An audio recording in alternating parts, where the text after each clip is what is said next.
শুরু করছি lunch box. আর আজকে লাঞ্চ বক্সে আপনাদের জন্য কি নিয়ে এসেছি বলুন তো? একটু নুন ছড়িয়ে খেলে ভালোই লাগবে, নুন ছাড়া যদি খান খানিকটা খারাপ লাগতে পারে। কিন্তু আমার আপনার এখানে দারুণ ভূমিকা আছে। না বলছি কেন বলুন তো? তার কারণ হচ্ছে যে আমরাই সবার আগে আমাদের নিজেদের ভালোটা বুঝতে পারি, যে কোন খাবারে কতটা নুন দেব, কতটা মিষ্টি দেব, এগুলো আমরা ঠিক করে নেব। আমাদেরই ঠিক করে নেওয়ার কারণ ভালো আমাদের থাকতে হবে। কিন্তু মুশকিল কি জানেন তো? একটু বেশি লোভ করে ফেলি আমরা। একটু বেশি তেল ঝাল মশলা দিয়ে খাবার খেলে কি হতে পারে আমরা সবাই জানি, কিন্তু তারপরে ওই যে লোভ, সেটা সংবরণ করতে পারি না। ধরুন এতগুলো কথা কেন বলছি? ধরুন কাল সকালবেলা হঠাৎ ঘুম থেকে উঠে দেখলেন আপনি নিঃশ্বাস নিতে পারছেন না, প্রশ্বাস নিতে পারছেন না, নিঃশ্বাস প্রশ্বাস সম্পূর্ণ বন্ধ হয়ে গিয়েছে। কি হলো বুঝতে পারছেন না। হঠাৎ করে এরকম অবস্থা কেন?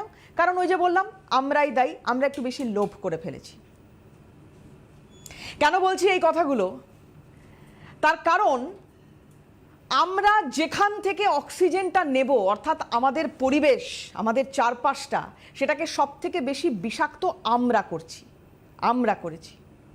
প্রকৃতির যে রুদ্র রূপ, এখন আমি যদি ভারতের কথাই বলি, আমি অন্য ভারতের বাইরে বা ভারতীয় উপমহাদেশের বাইরে বেরিয়ে খুব একটা বেশি আলোচনা করব না, কারণ আমি তো আমার রাজ্যেই দেখতে পাচ্ছি কত রকমের ঘটনা, আমি তো আমার দেশেই দেখতে পাচ্ছি কত রকমের ঘটনা, ফলে সেগুলো নিয়ে একটু কথা বলি। এই এত বড় দেশ, যে দেশে পাহাড় আছে, যে দেশে সমুদ্র আছে, যে দেশে মরুভূমি আছে, যে দেশে জঙ্গল আছে, প্রকৃতি তো ঢেলে দেওয়ার জন্য হাজির। কিন্তু আমরা সেই প্রকৃতিকে কতটা সত্যিকারের মা বলে গ্রহণ করেছি, মেনে নিয়েছি, নষ্ট করছি আমরা। হ্যাঁ করছি তো, আর এর দায় কিন্তু আমাদেরই নিতে হবে। এই যে ধরুন আমি আমার ব্যক্তিগত অভিজ্ঞতা আপনাদের সঙ্গে শেয়ার করি। আপনারা যারা এই মুহূর্তে অনুষ্ঠান দেখছেন, আপনারা আপনাদের এরকম কোনো অভিজ্ঞতা থাকলেও আমার সঙ্গে শেয়ার করতে পারেন। আপনাদের গল্প আমি ডেফিনেটলি শুনবো। কিন্তু আমি সবাইকে একটা কথাই বলবো, একটাই অনুরোধ করব, আমার কাছে তথ্য তো ভুড়ি ভুড়ি আছে, কিন্তু এই এত তথ্য কার জন্য বলবো, কি হবে বলে? আমরা তো সবাই জানি যে পরিবেশের কিভাবে কিভাবে ক্ষতি হতে পারে, কি কি করছি আমরা সবটাই জানি। আমি আমার একটা ব্যক্তিগত অভিজ্ঞতা বলি। এই দিন 10 আগে আমি বেড়াতে গিয়েছিলাম উত্তরবঙ্গে। আমার একটা কাজও ছিল তার সঙ্গে, এবং বেড়াতে গিয়েছিলাম।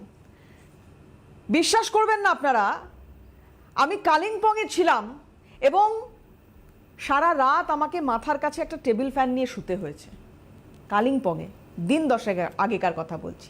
আমি কালিম্পং থেকে চলে গেলাম ডুয়ার্সে। ভাবলাম গাছপালা তো অনেক বেশি, সেখানে দেখি কীরকম হয় টেম্পারেচার। গিয়ে দেখলাম সেখানে এসি চালাতে হচ্ছে। ভাবতে পারছেন? পাহাড়ে চালাতে হচ্ছে ফ্যান, আর ডুয়ার্সে চালাতে হচ্ছে এসি। আর এই ছবিটার খুব দ্রুত কিন্তু বদল ঘটেছে, খুব দ্রুত। বছর 5-7 আগেও আমরা ভাবতে পারি না যে পাহাড়ে ফ্যান চালিয়ে রাতে ঘুমোতে হবে, সেটা হোক না জুলাই আগস্ট মাস। তা বলে ফ্যান চালাতে হচ্ছে। ওখানে কিছু স্থানীয় মানুষজন ছিলেন, তাদেরকে জিজ্ঞাসা করলাম যে ভাই এরকম কেন হচ্ছে, যে এত গরম লাগছে, রীতিমতো ঘাম হচ্ছে, আমরা কোথাও হেঁটে চলে একটু ঘুরবো, কাছাকাছি এলাকাগুলো দেখবো, দেখতে পাচ্ছি না কেন? কারণ ওখানকার সাধারণ মানুষ বলছেন যে কি বলবো আপনাকে, সবাই তো উন্নয়ন করতে চাইছেন, দোষের কিছু নেই। মানব জাতিকে যদি এই পৃথিবীতে থাকতে হয় তাহলে তো সত্যি একটা থাকার জায়গা লাগে। জনসংখ্যা তো বেড়েই চলেছে দিনের পর দিন। তো থাকার জায়গা করতে গিয়ে যা যা দরকার, মানে উন্নয়নের শরিক হতে গিয়ে যা যা দরকার, তাতে অবশ্যম্ভাবী হয়ে পড়ছে গাছ কেটে দাও। লক্ষ লক্ষ গাছ কাটা হচ্ছে পাহাড়ে, আর তার ফলস্বরূপ কি হচ্ছে কিছু ছবি আপনাদের দেখাই। আমি আজকের দিনে দাঁড়িয়ে এই আলোচনাটা করছি তা নয়, বিগত 5-7 বছর ধরে আমরা একাধিক সামিট করছি, আবহাওয়া নিয়ে একাধিক বৈঠক করছি, আমরা নিজেরা ভাবছি যে কতটা এটা নিয়ে সচেতনতা বাড়ানো যায়।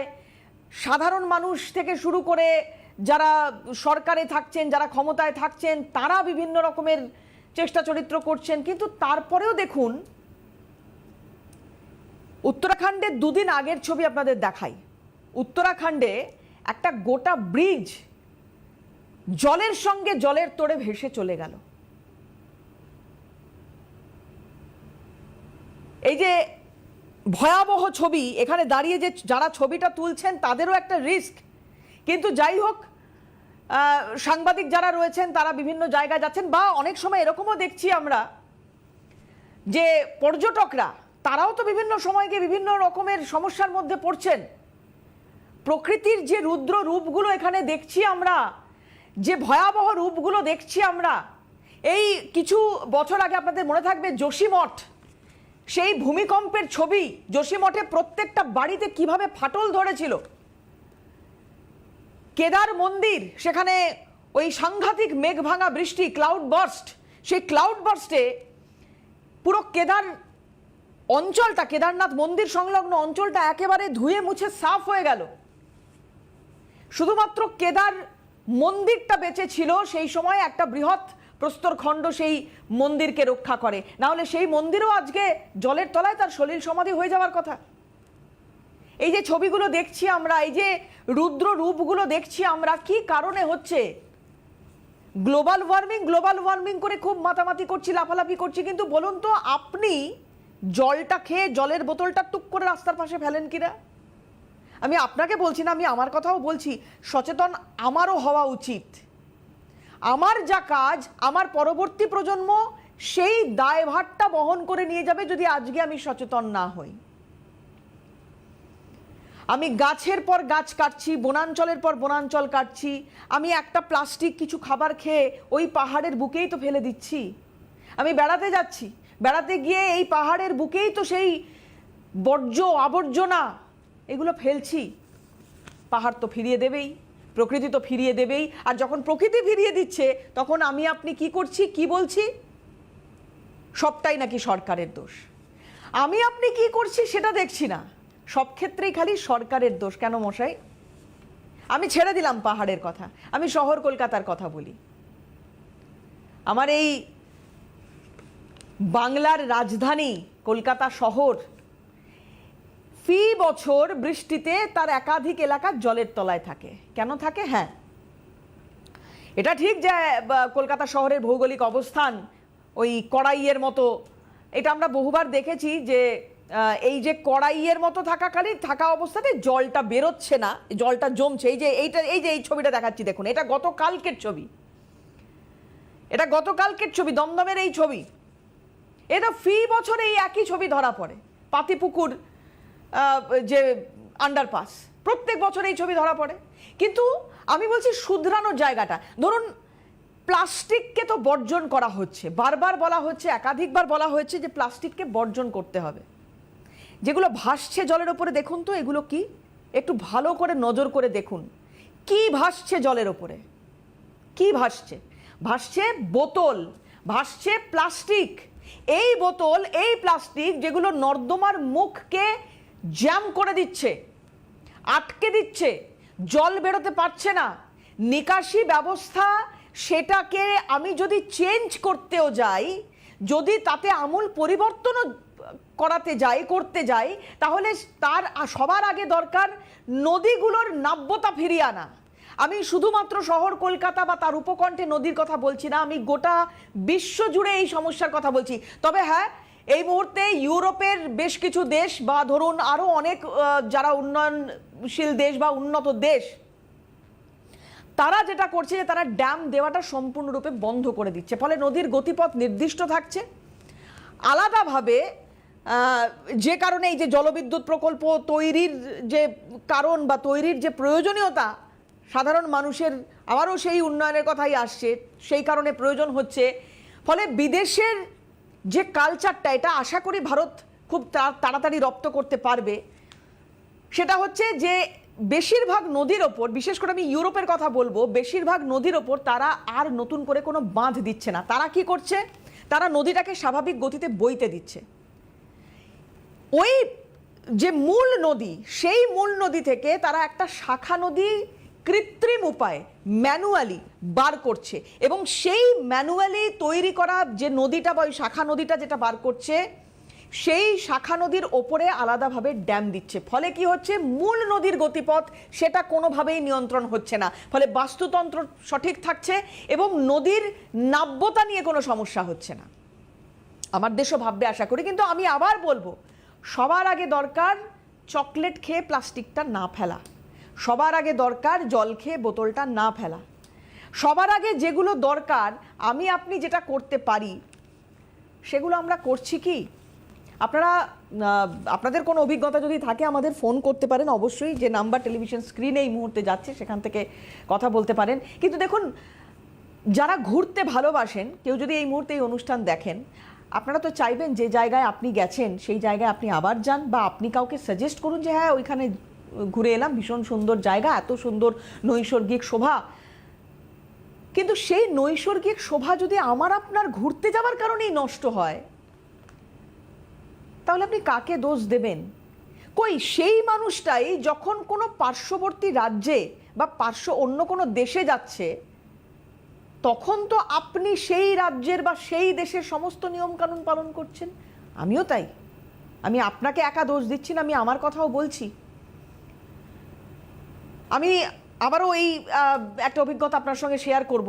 এই যে কিছুদিন আগে উত্তরবঙ্গে যাওয়ার কথা বলছিলাম, সেখানে গিয়ে ওই কোথাও ফ্যান কোথাও এসি চালাতে হচ্ছে।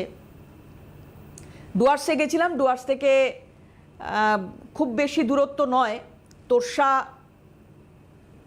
যে নদী, সেই নদীর পাড়ে খানিকক্ষণ সময় কাটালাম আমরা। সেই নদীর স্রোত, এই সমস্ত কিছু দেখলাম, চারদিকে পাহাড়, সত্যি কথা ল্যান্ডস্কেপ। কিন্তু সেই তোরসার পাড়েই দেখছি এত আবর্জনা পড়ে আছে, এত আবর্জনা, প্লাস্টিক পড়ে আছে, বোতল পড়ে আছে, কেউ কোনো খাবার খাচ্ছেন ওখানে বসে, সেই সমস্ত কিছু ওখানে ফেলছেন, বা জলেও কেউ ফেলছেন, ছুঁড়ে ছুঁড়ে জলে ফেলছেন, ওই তোরসার বুকে ছুঁড়ে ছুঁড়ে ফেলছেন সেই আবর্জনাগুলো। খারাপ লাগলো যখন বলতে যাচ্ছি কিছু, যে এইভাবে নষ্ট করবেন না, আপনারা এটাকে একটা ক্যারি করুন না, একটা ব্যাগের মধ্যে এটাকে ক্যারি করুন না, নিয়ে চলে যান না সঙ্গে করে, যেখানে ডাস্টবিন পাবেন বা যেখানে ফেলার উপযুক্ত জায়গা পাবেন সেখানে ফেলুন। এটা বলতে গিয়ে বিপদ। আপনার কি মশাই, এগুলো তো আকছার শুনতে হয় আমাদের। আপনার কি, যারা বলছেন তাদের বলি যে আমার একার নয়, আপনাদেরও।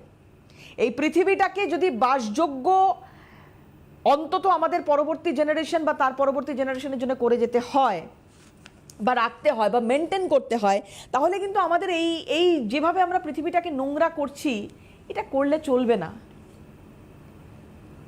একটা কথা বলি, ভাবতে পারেন আপনারা, বারাণসী থেকে দুদিন আগে একটা ছবি দেখছিলাম, বারাণসীর ছবি, আজকেও সেই ছবি আপনাদের দেখাতে চাইব। গঙ্গার জলস্তর 1.8 মিটার, খানিকটা কম তার থেকে বেড়ে গেছে বারাণসীতে গঙ্গার জলস্তর। কেন? বিশ্লেষক বা গবেষকরা যে কথা বলছেন যে এল নিনোর সরাসরি প্রভাব পড়ছে। দেখুন, গ্লোবাল ওয়ার্মিংয়ের জন্য হিমবাহ গলছে, সামগ্রিকভাবে গোটা বিশ্ব জুড়ে সমুদ্রের জলস্তর বাড়ছে, এইসব তো আছেই। কিন্তু তার সঙ্গে এই যে ছবিগুলো আপনাদের দেখাচ্ছি, গঙ্গার জলস্তর বাড়ছে, সমুদ্রের জলস্তর বাড়ছে, আর এই ছবিটা, এটা তো আইকনিক ছবি হয়ে গিয়েছিল। আপনাদের নিশ্চয়ই মনে থাকবে যে সময় উত্তরাখণ্ডে ওই রকম ভয়াবহ ক্লাউড বাস্ট, সেই সময় একা মহাদেব তিনি নিজেকে বাঁচাতে পেরেছিলেন। কিন্তু আমাদের মধ্যে সেই ঐশ্বরিক ক্ষমতা তো নেই। আমাদের নিজেদেরকে নিজেদেরই বাঁচাতে হবে, এবং এইভাবে, এই পন্থায় বাঁচাতে হবে। আমাদের এই ঐশ্বরিক ক্ষমতা না থাকার কারণে আমাদের আরও অনেক বেশি এফর্ট দিতে হবে, যেটা মহাদেবকে দিতে হয়নি, আমাদেরকে কিন্তু দিতে হবে। প্রকৃতির এই রূপগুলো যখন যেভাবে আমরা নির্মাণ করেছি, ধরুন হিমাচলের কথা আমি বলবো, যে গত বছর মানালির ছবি আমরা দেখেছিলাম, একাধিক ক্যাফে যেগুলো বিয়াসের তীরে, ওই ক্যাফেগুলো গড়ে উঠেছে। হয়তো মানুষ খুব কষ্ট করে সঞ্চয় করে ওই ক্যাফেগুলো বানিয়েছেন, দিনের পর দিন অর্থ সংগ্রহ করে বা অর্থ সঞ্চয় করে হয়তো এগুলো বানিয়েছেন। কীরকম লাগছে বলুন তো, যখন চোখের সামনে দেখতে পাচ্ছেন যে নদীর গ্রাসে চলে যাচ্ছে এই সবটা, কীরকম লাগছে? আমি মালদা মুর্শিদাবাদের কথাও বলবো, সেখানেও তো এই গঙ্গা ভাঙন একটা বিরাট সমস্যা। তো এগুলোর জন্য আমরা নিজেরা কতটা সচেতন হয়েছি, কিভাবে আটকাতে পেরেছি? একজন দর্শক বন্ধু রয়েছেন, কথা বলি। নমস্কার, কে বলছেন? নমস্কার ম্যাডাম, আমি সুফল সেনগুপ্ত বলছি। বলুন। অসাধারণ লাগলো আপনাদের এই প্রোগ্রামটা। আজকে ফার্স্ট টাইম আমি এই প্রোগ্রামটা আমি দেখছি। Appreciate your channel and both of you. আজকে যে বিষয়টা আপনি নিয়ে বলছেন, হ্যাঁ আমরাই দায়ী। আপনি কিছুক্ষণ আগে আপনার অভিজ্ঞতা থেকে শেয়ার করে বললেন যে আপনি কি কি চোখে দেখেছেন। ঠিক আমারও একই সমান অভিজ্ঞতা আপনাকে আমি সেটা শেয়ার করতে পারি, যদি আপনার অনুমতি থাকে। হ্যাঁ অবশ্যই, বলুন। আমিও ভেরি রিসেন্ট চোপতা গিয়েছিলাম। আচ্ছা। চোপতা তুঙ্গনাথ নিশ্চয়ই জানেন, এরকম আমাদের সব পৃথিবীর সর্বোচ্চ শিবলিঙ্গ যেখানে। যথারীতি আমরা আমাদের লাগেজ নিয়েও সামান্য যে যতটুকু প্রয়োজন রাস্তায় নিয়ে উঠছি। আমিও যে ভুল করি না তা নয়, তা ওঠার সময় মাঝে মাঝে ব্রেক নিয়ে মানুষ যখন কিছু খাবার খাচ্ছে বা জল খাচ্ছে, সেই জলের বোতলটা যখন শেষ হওয়ার পর একটা জায়গায় ফেলে দিল, পাহাড়ের মধ্যেই ফেলে দিল, একটা র্যাপারটাকে ফেলে দিল। আবার কিছু মানুষকে আমি দেখলাম, তারাও ঘুরতে এসছে আমাদের মতন, তাদের একটা দল ছিল, তারা কি করছে, ওই ওয়েস্টেজটাকে তুলে নিজের ব্যাগে ধরে। আমি যখন জিজ্ঞেস করলাম কি করছো, বলে এটা আমাদের ভালো লাগার কাজ, এটা আমাদের। আমার চোখে জল চলে এসেছিল যে আমরা কেন করি না। এই অল্প বয়স্ক ছেলেগুলো যদি তাদের দায় মনে করে যদি কাজ করতে পারে, তাহলে আমরা সচেতন হচ্ছি না কেন? খুব কষ্ট লেগেছিল। যাই হোক, আর আপনি যে উন্নতির কথা বললেন, দেখুন আপনার যেহেতু পাহাড়ে যাওয়ার অভিজ্ঞতা আছে, আপনি নিশ্চয়ই জানেন পাহাড়ে অফবিট প্রচুর জায়গা আছে যেখানে মানুষের কমিউনিকেশন বলতে কিচ্ছু নেই, খুব কষ্ট করে তারা যাতায়াত করে। তাদেরকে যদি আমরা মেইন স্ট্রিমে আনতে চাই, তাদের জন্য রাস্তাও দরকার, একটা ভালো রাস্তা। তার জন্য হয়তো কিছু গাছ কাটতে হয়, এটা প্রয়োজন, নেসেসারি। সেটা তো গভর্নমেন্ট হয়তো জানে যে কত জায়গায় কাটতে হবে, একটু গেল উন্নয়নের জন্য। কিন্তু আমরা কি করছি, ওই উন্নয়নটাকে হাতিয়ার করে কি বলছি, ওই তো গাছ কেটে ফেলা হলো, তাহলে আমিও নোংরা করবো, তাহলে কি বা যায় আসে না। উন্নয়নটা আলাদা উন্নয়ন, আর আমার অসভ্যতমটা আলাদা।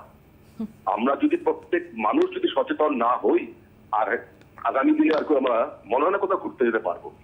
আর যে কলকাতা বললেন, আমরা সব থেকে একটা নিকৃষ্ট জাতির রূপান্তরিত হচ্ছে, আমরা বাঙালি জাতি। আমরা আপনি যে বললেন না, হ্যাঁ আমরা অন্য স্টেটে গিয়ে আমরা খুব সচেতন হয়ে যাই, বাবা যদি কিছু বলে, অথচ আমার নিজের স্টেটে নিজের জায়গা, স্থানীয় জায়গায় আমরা কি করছি, ওয়েস্টেজটাকে আমরা ঢেলে ফেলছি। আমার নিজের চোখে দেখা, তাদেরকে বলে বলেও আমরা শ্রদ্ধাতে পারিনি। কবে সচেতন হব আমরা? আদৌ কি আমরা সচেতন হতে পারবো, নাকি পৃথিবীর শেষ থেকে আমরা যাব? কষ্ট লাগে। তাই আপনাদেরকে বলবো, আপনাদের মাধ্যম দিয়ে সমগ্র মানুষকে আমাদের ভারতবর্ষে একটু সচেতন হন প্লিজ। একদম, এই সচেতনতার দরকার। অনেক ধন্যবাদ আপনাকে ফোন করার জন্য।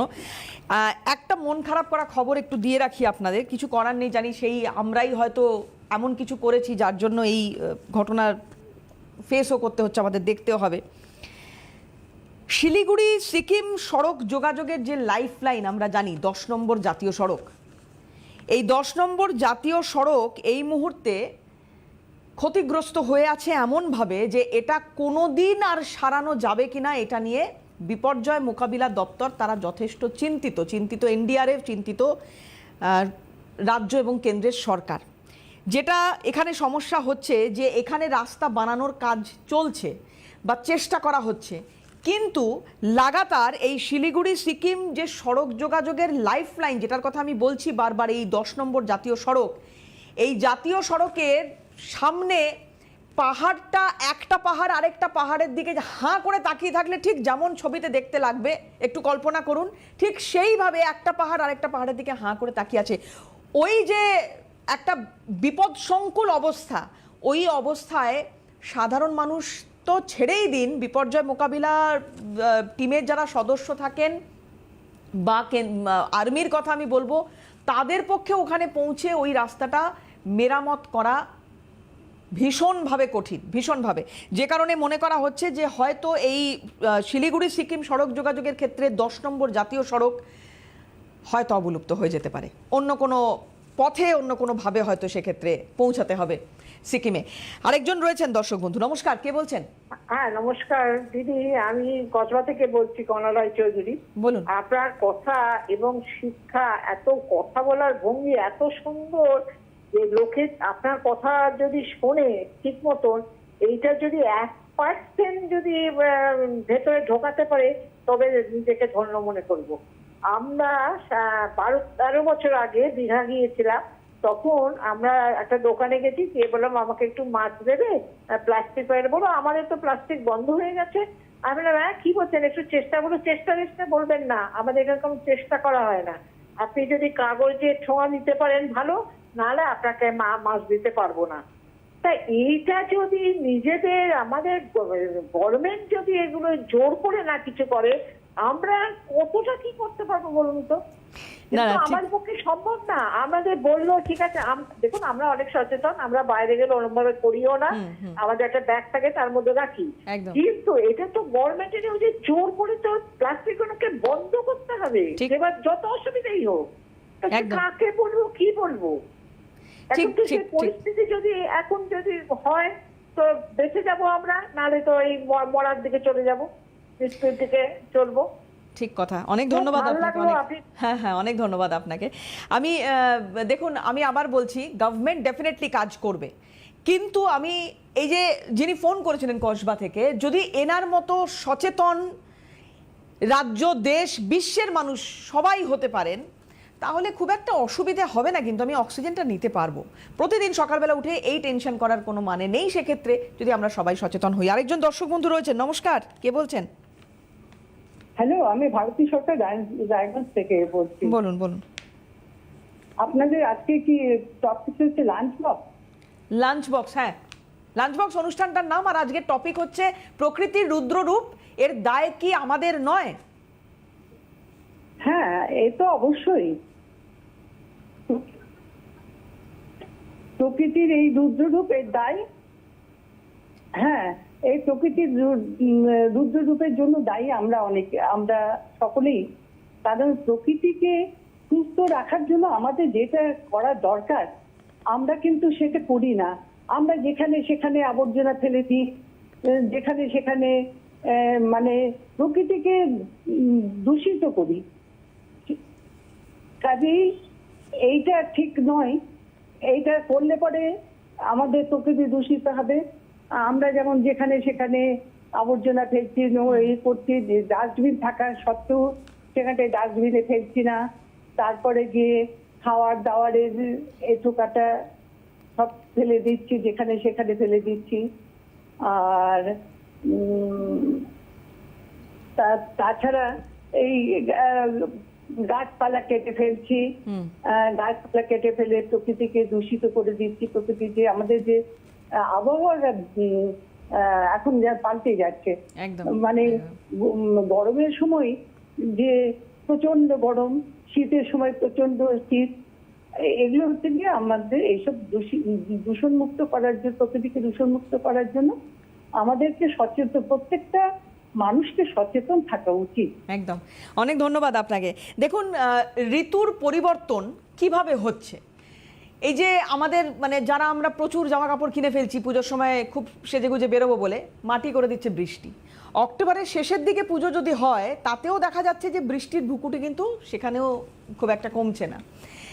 এই যে আবহাওয়াবিদ থেকে শুরু করে গবেষক যারা এটাই যাদের মানে এটা নিয়ে যারা পড়াশোনা করেন, তারা কিন্তু খুব সাধারণ স্বাভাবিক যে যুক্তিগুলো দিয়েছেন বিভিন্ন সময়, তাতে সবথেকে বেশি দায়ী হচ্ছে গ্লোবাল ওয়ার্মিং।